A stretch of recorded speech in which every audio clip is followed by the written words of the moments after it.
Hello everyone, আসসালামু আলাইকুম। কেমন আছেন সবাই? আলহামদুলিল্লাহ আমি ভালো আছি।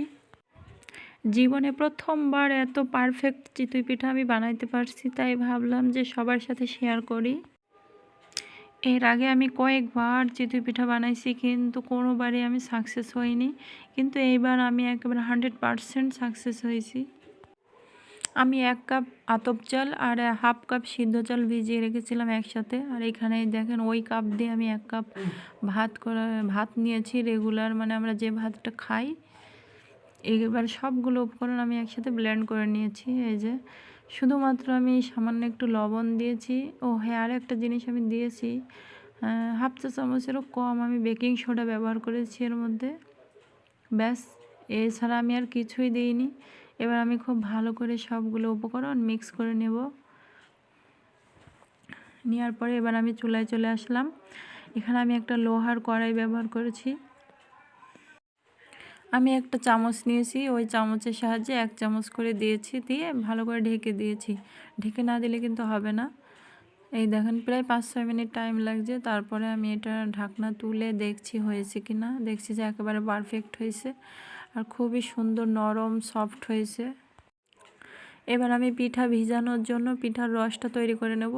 এখানে আমি দুধ নিয়েছি প্রায় 1.5 লিটার পরিমাণ, আর 3টা এলাচ দিয়েছি, আর একটা তেজপাতা, 2টা দারচিনি, আর এখানে সামান্য একটু নারিকেল নিয়েছি। নারিকেলটা আমি একটু অ্যাভয়েড করে চলি, যার কারণে আমি অল্প পরিমাণে দিয়েছি স্বাদ বাড়ানোর জন্য। ব্যাস, এবার দুধটা আমি ফুটিয়ে নিয়েছি। এবার চিনি দিয়ে দিচ্ছি পরিমাণ মতো।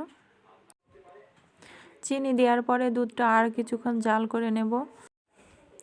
দুধটা ভালো মতো আমি জাল করে নিয়েছি। এই পর্যায়ে আমি পিঠাগুলো দিয়ে দেব। সত্যি আমি এত ভালো পিঠা বানাইতে পারছি, এটা আমার নিজেরই বিশ্বাস হচ্ছে না। কত সুন্দর ফুলেছে, যেমন তেমন কিন্তু ছিদ্রও হয়েছে। আর এই ছিদ্রগুলো না হলে কিন্তু ভিতরে রস ঢুকে না, পিঠা শক্ত হয়ে থাকে, ভালো লাগে না খেতে। সত্যি এই টিপস ফলো করলে 100% যে পিঠা হবেই হবে।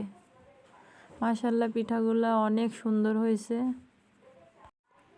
তবে হ্যাঁ, আজকে কিন্তু আমি কোনো রকমের গুড় ব্যবহার করিনি, শুধু চিনি দিয়েই আমি পিঠাটা তৈরি করেছি। সবগুলা পিঠা আমি রসে ডুবিয়ে দিয়েছি। এবার শুধুমাত্র আমি একবারই ফুটিয়ে নেব, বেশিক্ষণ জাল করা যাবে না। একবার বলক উঠলে আমি চুলাটা অফ করে ঢেকে রেখে দেব।